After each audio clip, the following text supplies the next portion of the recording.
When you hear that someone is living in gratitude, immediately we start to think of them as a monk sitting on the top of a high mountain. To say we need to live in gratitude sounds like hippy-dippy, ooey-gooey stuff. But that's exactly how Omar Brownson lives his life. And he is not a monk. He's a businessman and an urban planner. And he's into all kinds of cool projects with architects like Frank Gehry. But he learned the hard way that his high-stress life was hurting him and hurting his family. And gratitude was the solution he found. This is a bit of optimism.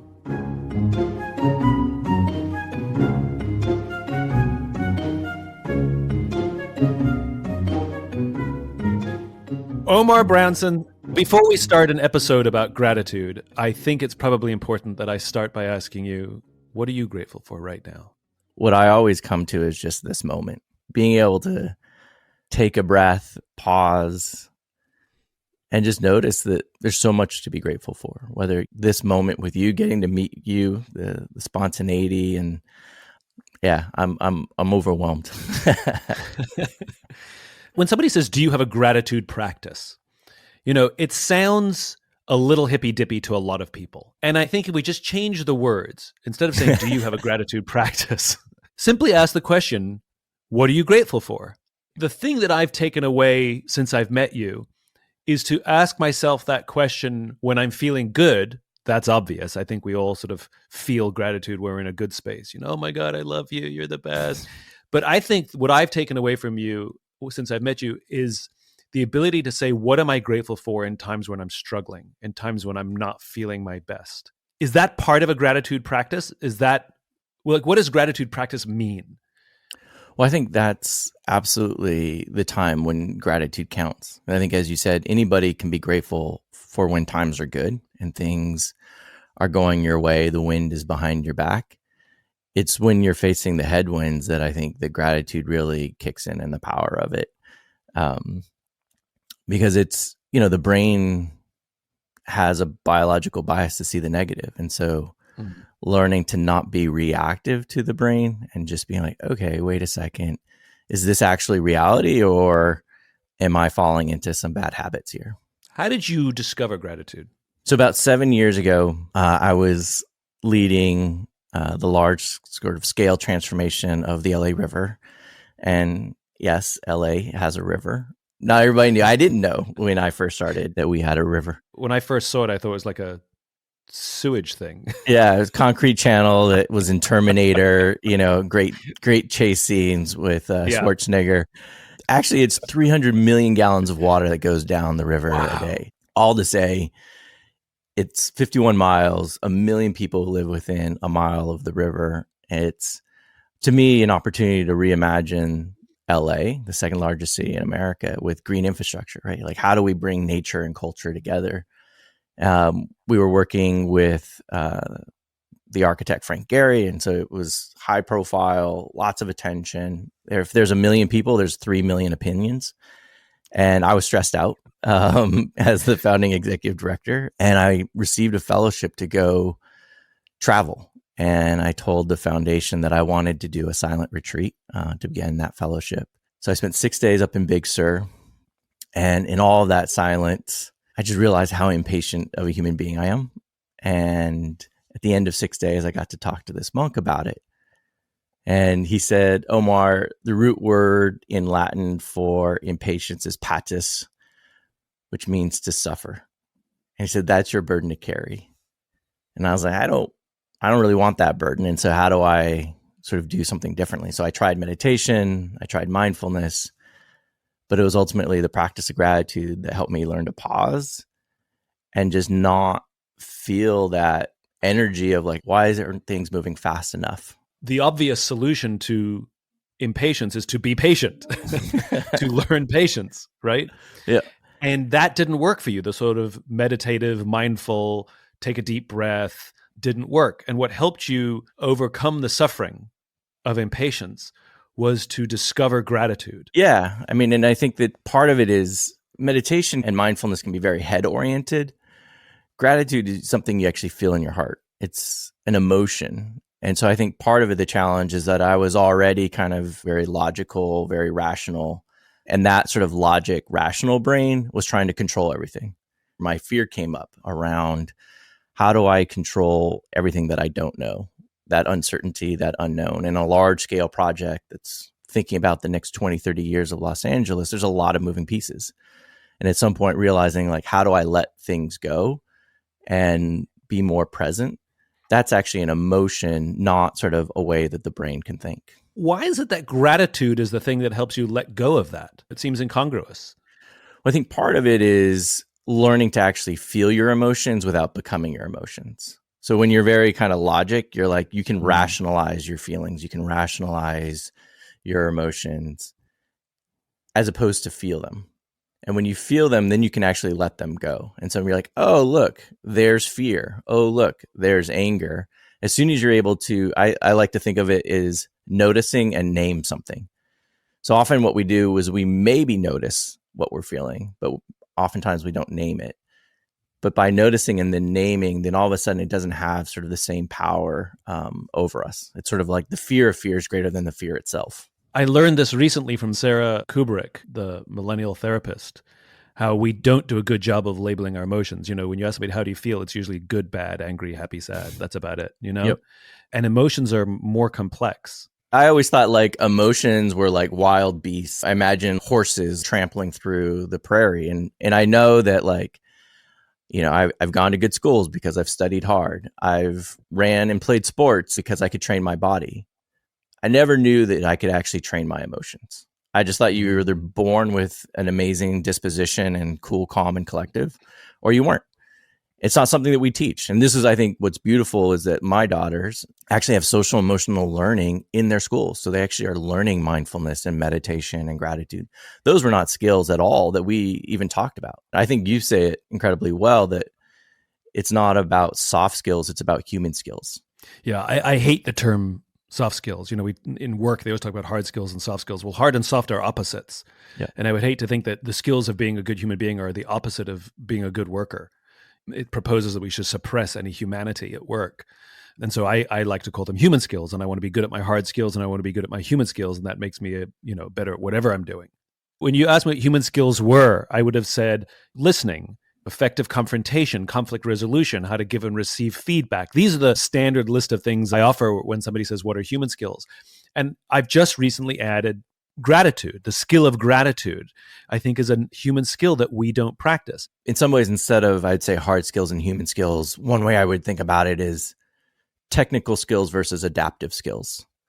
And technical skills sort of allow us to solve specific problems, but often those problems tend to be very linear and narrow. I would say adaptive skills are the ones like, how do we actually deal with the messiness of humanity, right? And this is a concept that I've been playing with, is like, if gratitude makes visible what we value, fearless gratitude is what enables us to see what we take for granted and maybe make invisible.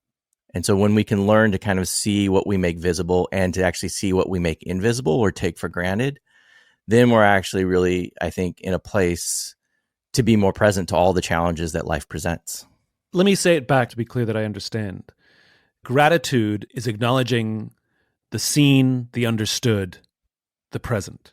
Fearlessness is acknowledging the unseen, the hard or impossible to understand, and the unknown future. And that's that combination of being immensely grateful for what I have that makes me stronger as I go into the unknown, and more accepting that I cannot control it, but rather I will find gratitude on each step of the path. Yeah. So if I think about the unfolding of my own movement and my own career, my own ambitions, things go wrong all the time. Yes. And to either discover and be grateful for new opportunities that were unknown, in other words, it didn't go according to plan, but I kind of like where it's going, or it didn't go according to plan. I don't like this, but what can I learn from this? I'm grateful for the lesson. I'm grateful for the relationship. I'm grateful for something that happened. And I can always find at least one thing. I'll share a story. So I have an uncomfortable relationship with this one person in my life who's been in my life professionally. We're not friends. We have a professional relationship, and I don't trust him at all. And I've struggled many times because I felt used. I've suffered unbelievable anger towards this person, and I've attempted to reform them. And one of the ways I attempted to do it was by taking responsibility for my part of the broken relationship. And so I called him up and said, let's meet for lunch.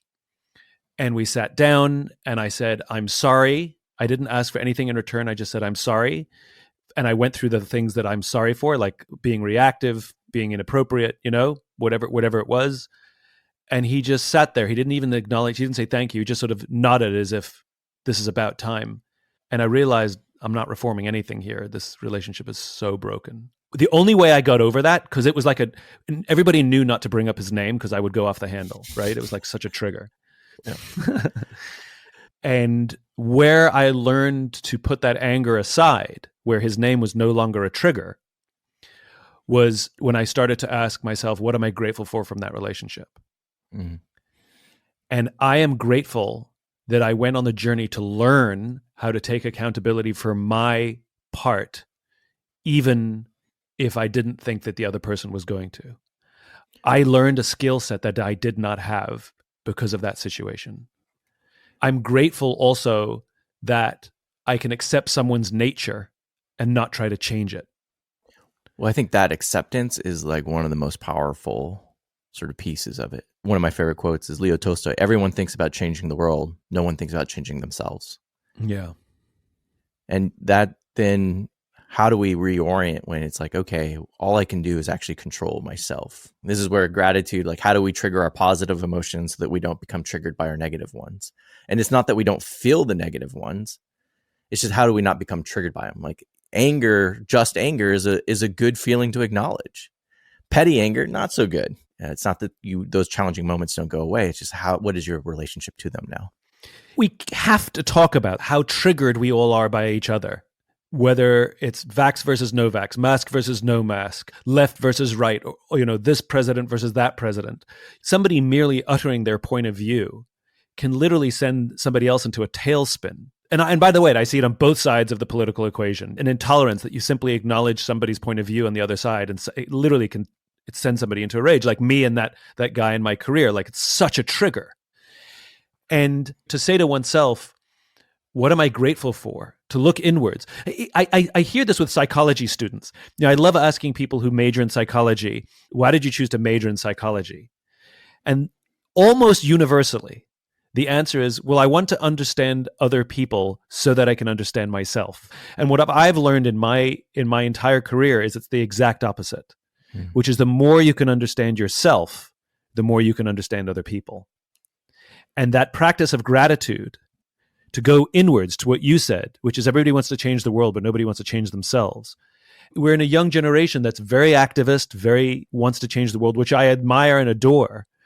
To change the world, we have to say to ourselves, well, what work am I willing to do on me so that I can change the world, change my family, change my community, find peace and love? And the neuroscience supports that. Part of changing your sort of emotions and feelings is your physiology. And your physiology is often being driven by your environment. And so how you relate to your environment, and whether you're like meditation and breathing, helps settle the body. And so some of the more interesting work right now I find is actually in embodiment work, which is, how is your body physically reacting? Your body's in some ways like this giant algorithm that's constantly processing information. And if your body's on high alert, then how you process your environment is going to be very reactive. And so thinking about our relationship of like, how are we giving thanks? How are we connecting to people? How are we being present to them? That's actually about us, not them. There's an irony in this, isn't there? And for those who listen to my work and know my work, I say this a lot, which is there's an entire section in the bookshop called self-help, and there's no section on the bookshop called help others. And what we need is a help others industry. Yes. And the great irony in being a better servant to others and for others is that we have to be willing to take on ourselves. We're a part of a relationship. We are a puzzle piece, but we are only one puzzle piece. To know our shape and know what piece of the puzzle we are, and to be the best puzzle piece we can be, makes us connect with others a lot better. Gratitude helps us actually change the pace at which we adapt to change. And if we can adapt to change faster, then we can be more present. If we're slow to adapting to change, then we're actually like holding on to something past or reacting to what's coming at us, and we're not being present to what just is. For anyone who has not practiced gratitude as a practice, it's not like saying thank you for the birthday present. The thing that I find magical about it is it can be very, very small. Somebody asked me recently, how is it that I'm always so happy? And the answer is because I find joy in little things. I don't need big things to make me smile. Seeing a hummingbird outside my window, I really like that. I think they're so cool. Or the rumble of a beautiful sounding engine, because I'm a bit of a gearhead, like those little things, I acknowledge them. I say, oh God, that's such a nice sound. Or look at that bird. Isn't it pretty? Or a color or a sound or a sentence. And I think that's part of what gratitude is, which is when you say you have a daily gratitude practice, you're like, well, I don't have that much stuff in my life to be grateful for on a daily basis. We're thinking too big.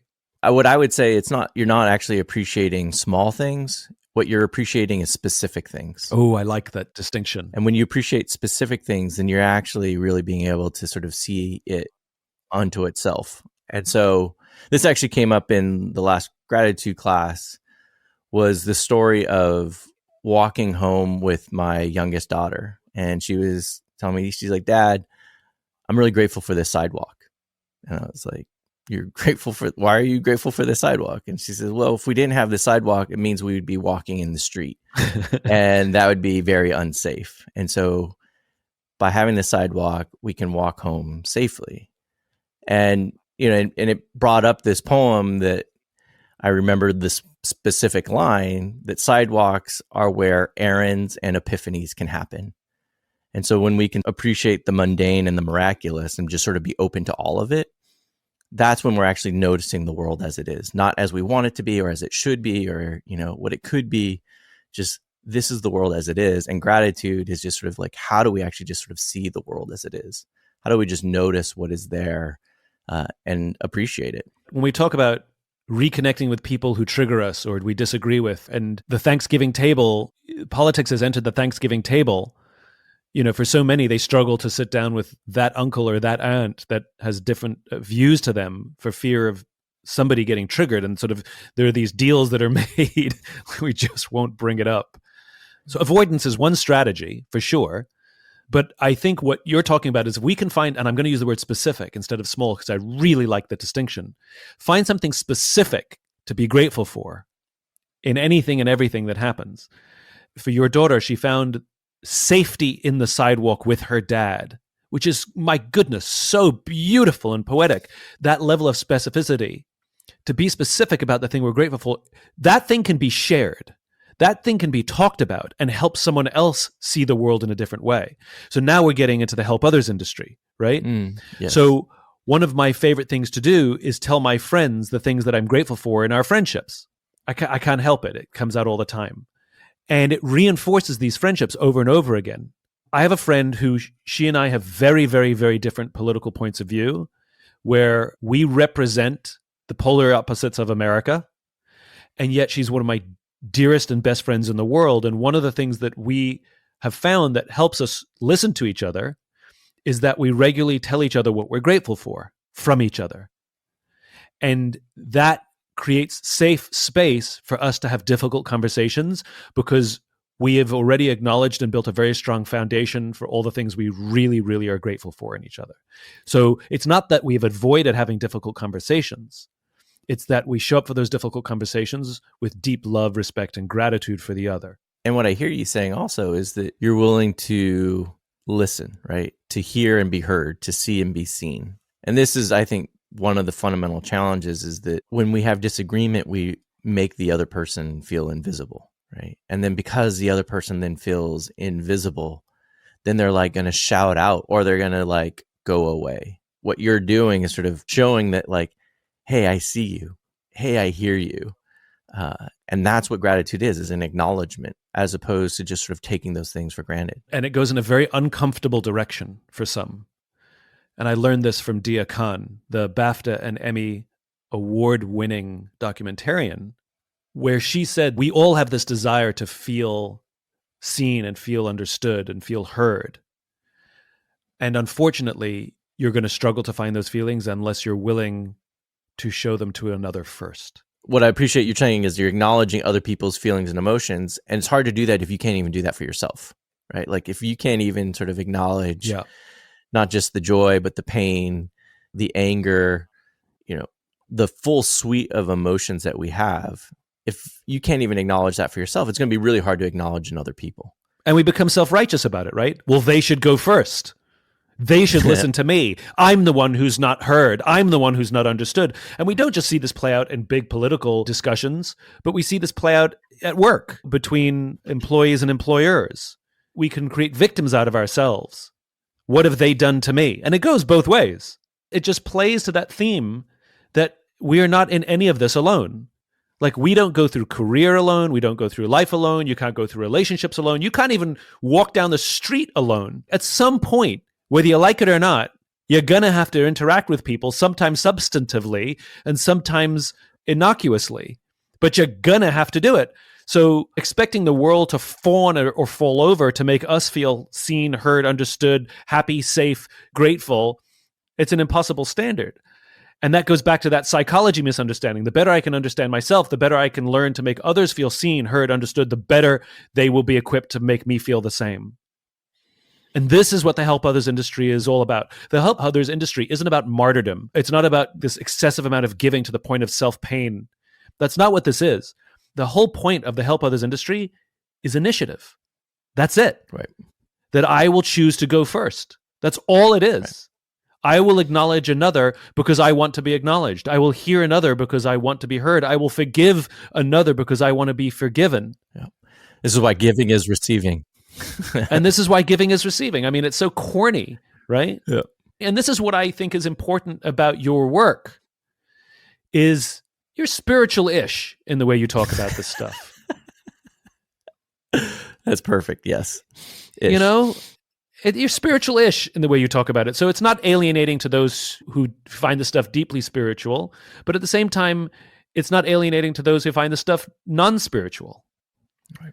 And I think that's really important, which is you are a spokesperson to the people who need to hear this, not to the people who've already heard it. Well, I think this is what's so powerful about the people who resonate with you is how do you speak to early adopters, right? Like who wants to sort of see the change, is ready for the change. And you're not going to necessarily reach everyone at first. You're referring to the law of diffusion of innovation, a theory put forward, I think, in the 60s by Emmett Rogers. Basically, that all populations sift across the standard deviation, the old bell curve. If you have high performers in a population, you have low performers, regardless of the size of the population. The first 2.5% are your innovators, the big idea people, your Steve Jobses, your Elon Musks. The next 13.5% are your early adopters. Then you have your early majority, your late majority, and the laggards. And the whole point is if you want to have a quote unquote impact on the world, you actually don't go after the world. You don't go after the majority. You go and find those early adopters, the ones who are a little more open-minded, a little more open to taking a risk, a little more open to giving it a shot. Whereas the majority wants a guarantee. What'll I get if it goes wrong? Will I get in trouble? Will you take the blame? Will you pay me back if it doesn't work out? An early adopter mentality is just higher risk tolerance. And by the way, we're all early adopters in various places. It's not a fixed thing. I'm a laggard when it comes to fashion. I am not an early adopter. And for change to happen, it's to find those who are willing to make the change. And eventually it catches on. And this is what the law of diffusion is all about. It's about creating tipping points. There was a time where we used to talk about world peace pretty openly, and now it sounds like weird. I think we miss that. I think we miss idealism in our nation. Idealism seems to have gone by the wayside, and like practicality. Everything's practical. Everything's algorithmic. Everything's metrics, measure. What gets measured gets done. It's like, well, how do you measure the hug from a mother to their child? How do you measure that? That should be done. We're not measuring it.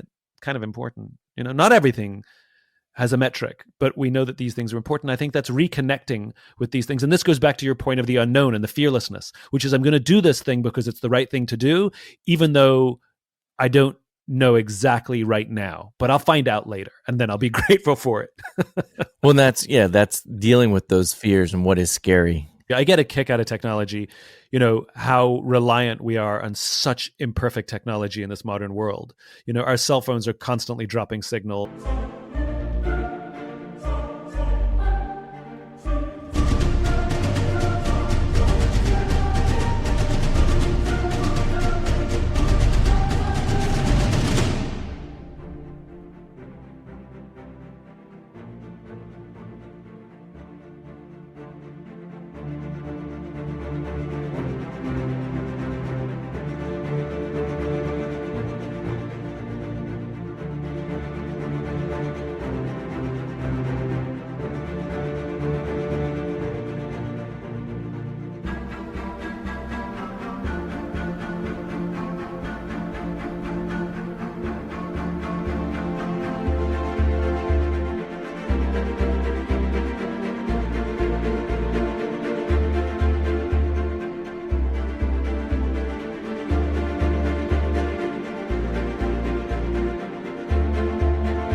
And Zoom is constantly freezing.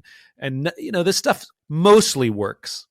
Right. But it's unbelievable how broken it is. And yet we're perfectly fine with all the broken and imperfections. But when it comes to people, we expect perfection. Well, yeah, I mean, that's right. We expect everybody else to be more patient, to be more kind. And what does it look like for us to actually do it? I have a last line of questioning. How old are you? 47. So we're about the same age. I'd like to know something you're grateful for every decade of your life. 0 to 10, what are you grateful for? So 0 to 10, I was born in San Francisco and moved to Saudi Arabia when I was 6 months old. And I went around the world twice by the time I was 3. Even though I don't remember any of that, what I appreciate was that I sort of had an immediate sense early on in my life of like, we live in a global society. 10 to 20. 10 to 20, I moved to Los Angeles. It was the 1984 Summer Olympics. It was Sam the Eagle. And there was just a sense of moving from a rural community in the Pacific Northwest to the big city of LA. It was a sense of awe. At the same time, I'll just say that I was in LA in 92 with the civil unrest and seeing my city sort of burn down and not being.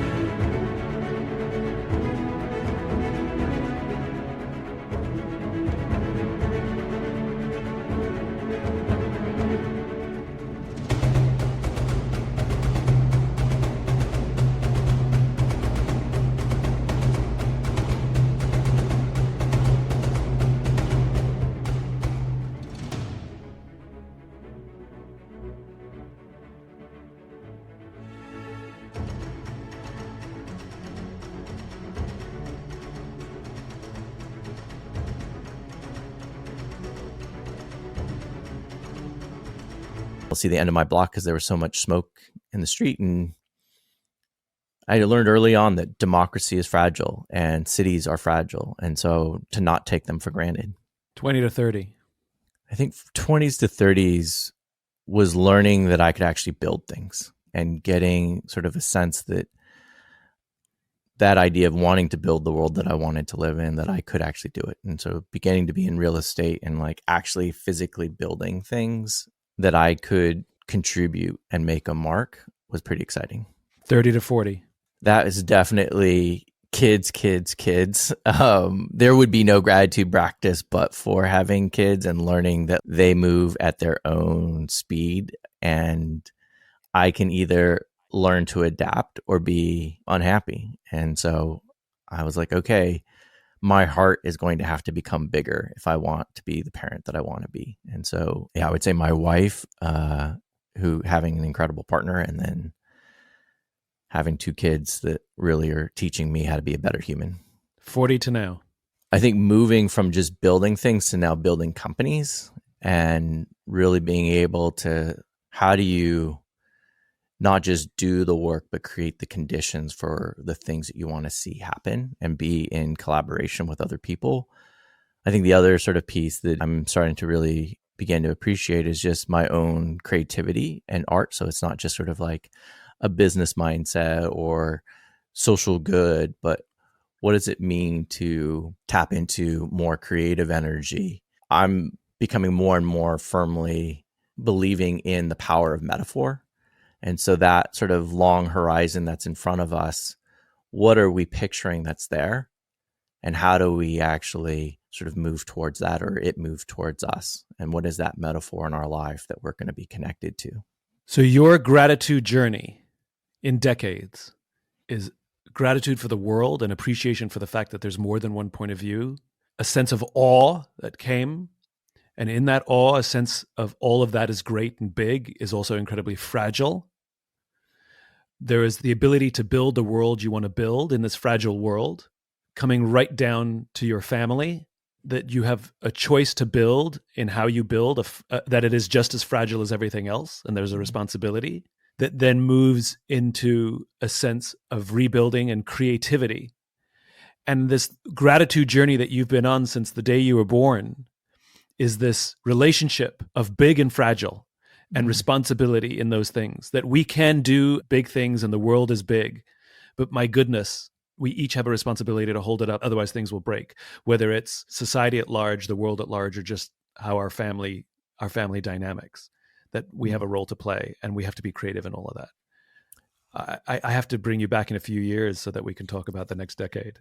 What a gift you just gave me in reflecting back what I said, and I feel heard. Thank you. And I think part of what this next decade is about is us not just creating, but how do we co-create?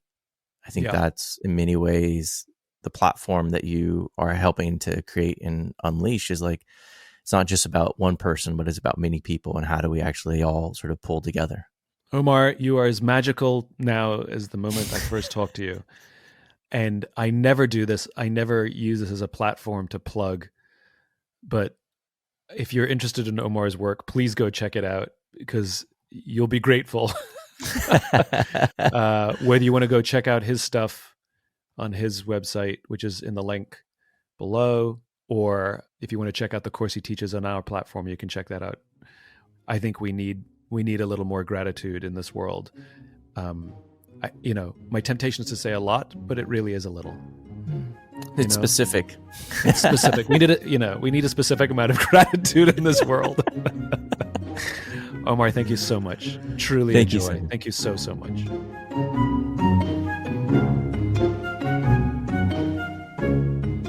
If you enjoyed this podcast and would like to hear more, please subscribe wherever you like to listen to podcasts.